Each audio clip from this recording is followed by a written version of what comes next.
Bu. Selamat pagi. Ya, selamat pagi. Silakan duduk.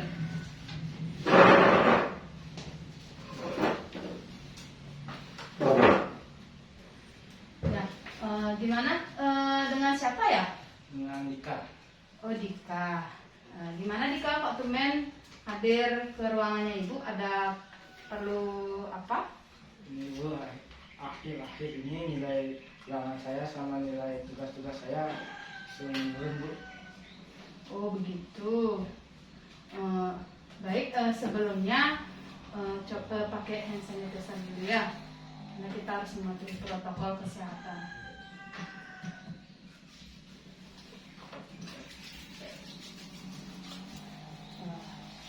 Baik, kita lanjut ya.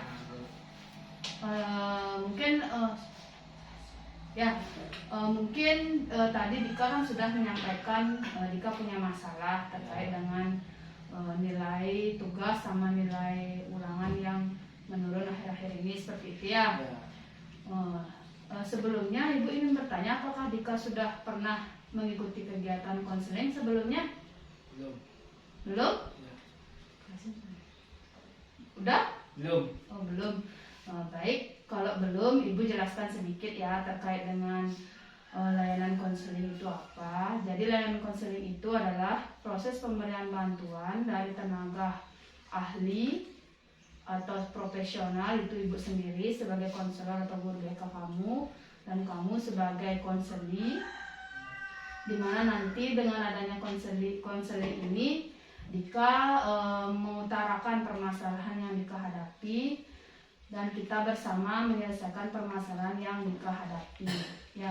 Tapi dalam hal ini yang memutuskan terkait dengan permasalahan nanti yang akan Dika sampaikan, yang menuntaskan permasalahan itu solusinya tetap berada pada Dika sendiri ya. Ibu hanya sebagai melengkapi atau membantu Dika dalam proses konseling nanti ya. Sampai di sana sudah paham? Paham. Nah, Ibu tambahkan lagi, jadi Dika tidak perlu takut dalam mengutarakan permasalahan Dika hadapi, karena di sini Ibu memiliki asas-asas konseling ya. Yang pertama itu adalah asas kerahasiaan, di mana nanti di asas kerahasiaan ini segala permasalahan yang Dika sampaikan atau segala cerita yang Dika sampaikan Ibu akan jaga kerahasiaannya. Kemudian ada asas keterbukaan, di mana nanti Dika sebagai konseli itu dituntut untuk terbuka ya, mengutarakan permasalahannya. Jadi tidak ada yang ditutupi. Jadi harus terbuka ya, terbuka dalam menyampaikan masalahnya. Jadi Ibu nanti bisa membantu dalam mencari faktor penyebab.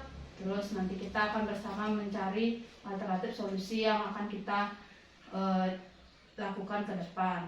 Kemudian ada asas kesukarelaan ya, di mana asas kesukarelaan ini Dika sudah secara sukarela ya datang ke ruangan Ibu untuk menceritakan permasalahan, untuk mencari solusi yang akan kita lakukan ke depannya ya. Itu untuk asas konseling. Apakah Dika sudah paham? Paham. Ada pertanyaan mungkin Tidak. yang terkait dengan hal yang tidak mengerti? Sudah? Tidak. Ya, bisa kita lanjut. Bisa. Ya, jadi tadi Dika sudah menyampaikan ya, Dika mempunyai kekhawatiran terkait dengan nilai ulangan atau nilai tugas yang menurun akhir-akhir ini, seperti itu ya. Bisa Dika ceritakan bagaimana itu nilai ulangan dan nilai tugas apa saja yang menurun akhir-akhir ini? Seperti tugas IPA, Tugas IPA, seni budaya, dan matematika. Seni budaya dan matematika ya. Yang lain masih aman. Mungkin dari kebiasaan Dika belajar di rumah seperti apa misalnya? Keseringan bermain. Oh, keseringan bermain. Ya. Berarti kan kalau ada tugas mestinya kan dikerjakan di rumah. Kalau ada tugas, kalau ulangan kan sudah di sekolah. Berarti dari kebiasaan belajar Dika di rumah itu sering bermain. Ya. Kalau boleh Ibu tahu, kalau bermainnya permainan atau bermain sama teman seperti itu? Bermain sama teman. Oh, bermain sama teman-teman. Teman yang di sekolah apa Ada yang di dekat-dekat? sekolah atau yang lain sekolah. Oh, dari sekolah. Berarti Dika lebih sering bermain ya ketimbang belajar di rumah. Ya. Kebiasaan Dika bermain game online ya. Kalau boleh Ibu tahu, kalau dari yang sudah Dika sampaikan terkait dengan kebiasaan Dika dalam bermain game online ketimbang menuntaskan tugas-tugas yang diberikan oleh guru, Dika kalau diajak bermain sama teman sering. Oh, seringan sama teman apa di rumah? Sering sama teman. Pernah Dika menolak seperti itu? Tidak. Oh, langsung mau? Langsung ya. Langsung sama temennya Ya. ya. Berarti Dika tidak bisa mengontrol diri ya dalam ajakan teman untuk apa istilahnya sekarang tuh, mabar ya? Ya, mabar. Mabar ya. Berarti tidak bisa mengontrol diri dalam ajakan teman ya. Nah, kemudian Ibu juga dapat simpulkan ya dari cerita Dika itu, Dika juga tidak bisa mengontrol diri Dika sendiri dari segi pemanfaatan waktu di rumah untuk mengerjakan tugas-tugas seperti itu ya. Dari Dika tidak bisa mengontrol diri terhadap ajakan teman untuk melakukan bermain game bersama seperti itu ya. Apakah benar seperti itu yang bisa Ibu sampaikan sudah? Ya. Nah, jadi Dika sudah mengetahui ya penyebab kenapa Dika mengalami penurunan nilai tugas dan nilai ulangan ya, disebabkan karena kurangnya kontrol diri Dika sendiri dalam bermain game online ya. Entah itu dari faktor lingkungan yang mempengaruhi, entah dari faktor Dika sendiri ya, dalam diri Dika yang tidak bisa mengontrol diri dalam bermain game. Nah ya, berarti kan dari permasalahan yang Dika hadapi itu terkait dengan kurangnya kontrol diri dalam diri Dika sendiri untuk mengatur kebiasaan bermain game online. Nah, di sini Ibu memiliki video ya. Silahkan Dika tonton video ini sebagai pemahaman Dika terhadap kebiasaan bermain game online ya. Di sini Ibu memiliki video dampak dari bermain game online ya. Tentunya Dika kalau tidak ditampilkan seperti ini kan belum tahu dampak yang bisa ditimbulkan ya dari bermain game online, sehingga Ibu memberikan tampilan video biar Dika memahami ya apa itu dampak-dampak yang bisa ditimbulkan. Nah, untuk pemirsa di rumah, mari kita awasi keluarga dan kerabat kita. Gunakan waktu luang untuk hal positif ya. Terima kasih. Nah, baik, kita sudah atau Dika sudah paham ya terkait dengan dampak-dampak.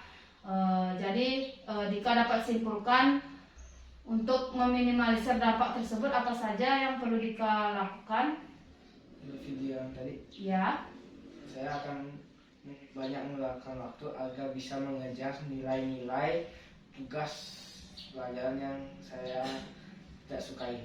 Ya, berarti Dika akan meluangkan waktu ya untuk mengerjakan tugas-tugas dengan baik terkait dengan 3 mata pelajaran yang kurang dipahami seperti itu ya.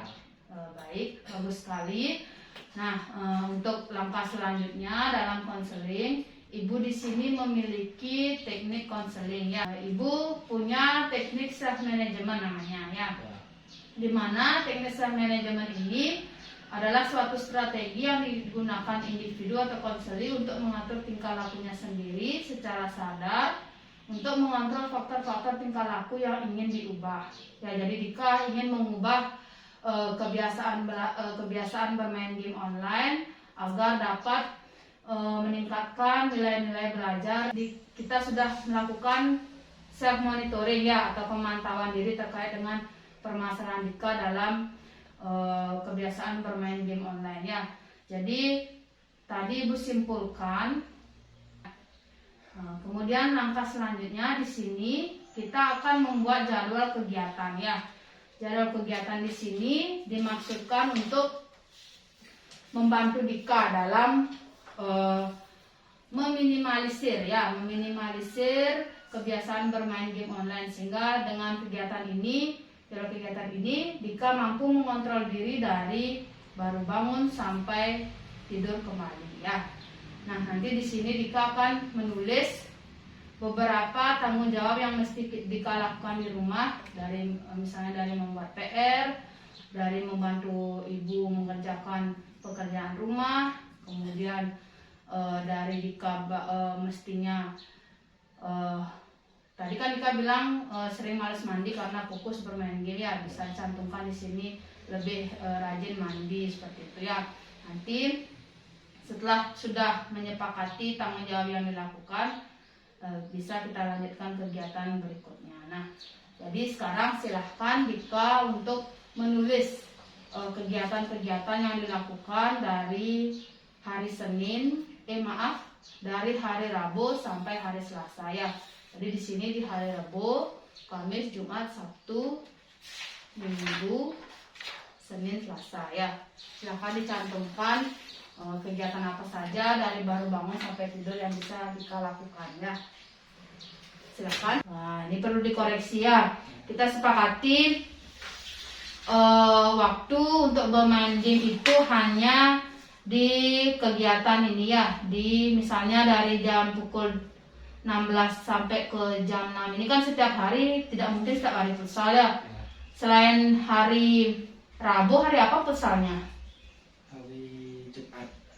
Hari Kamis kan tidak ada kegiatan nih, 2 jam. Berarti dari jam 16 ini kamu kan baru bangun dari tidur siang.